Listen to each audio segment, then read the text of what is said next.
Mon invité dans ce Smart Ideas, c'est Sandrine Poilpré, bonjour. Bonjour. Bienvenue, vous êtes la cofondatrice de Kinat. Le projet démarre en 2019. Les cofondateurs, c'est Erwin Faure et Édouard Verger. C'était quoi l'idée de départ? Ça démarre avec Ecomégo, c'est ça? Exactement. Ouais. Ça démarre avec un projet vraiment lié aux mégots de cigarettes.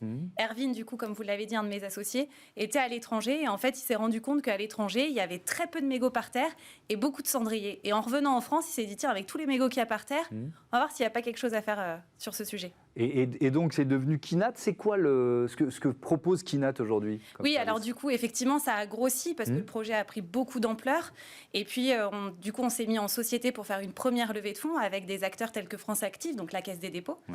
Et puis, en fait, petit à petit, on a vu qu'il y avait beaucoup de demandes qui arrivaient, notamment avec la pandémie. On a beaucoup de clients qui nous demandaient si on avait une solution pour les masques.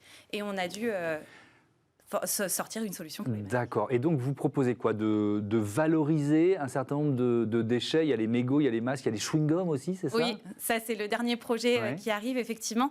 En fait, on a deux piliers qui sont vraiment principaux. C'est le changement des comportements avec la protection de l'environnement et effectivement la création d'emplois pour des personnes notamment qui en sont éloignées.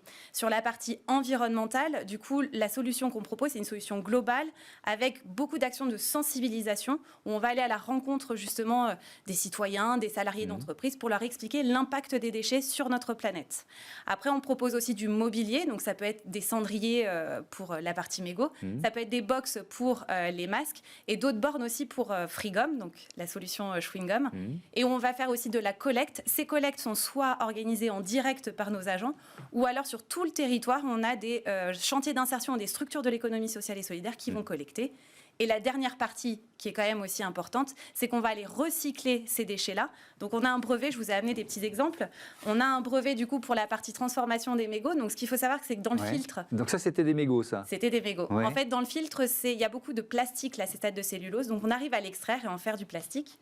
Et en fait, on fait exactement pareil pour les masques, ce qui est assez joli en fin de Ouais, compte. c'est pas mal. Donc à part la barrette que vous avez pour pincer le nez, c'est que du polypropylène, donc du plastique. Donc D'accord. on arrive aussi à en faire des plaques de plastique. Et alors, elles peuvent être utilisées ensuite.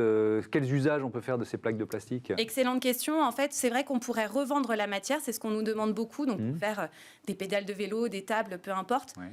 Mais on se refuse de faire ça parce qu'en fait, on déplace la pollution. Parce que qu'est-ce qui nous assure qu'après, le vélo va être vraiment recyclé ou va partir dans des filières et va pas partir pollué? Donc, ce qu'on fait, c'est qu'on garde les plaques et on fait en fait des plaques de sensibilisation. On repart au premier pilier, changement des comportements, où on va indiquer la pollution des mégots ou autres. Qui sont vos clients aujourd'hui?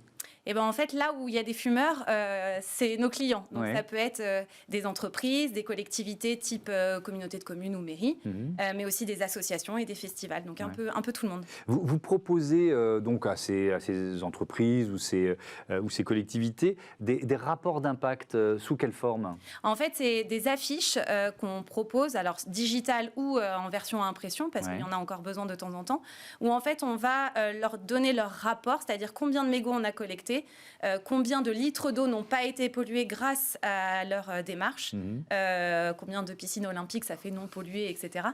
Combien aussi de création d'emplois ça a pu générer, etc. etc. Vous l'avez évoqué, Kinat, c'est une entreprise de l'économie sociale et solidaire. Pourquoi ce choix? C'est quoi votre modèle économique? En fait, on a un choix qui est ancré en nous, c'est qu'on a des valeurs très sociales, on veut créer de l'emploi pour des personnes qui en sont éloignées et on a un enjeu environnemental. Le but, on a souvent la question, mais quand il n'y aura plus de fumeurs, en fait, votre entreprise s'arrêtera.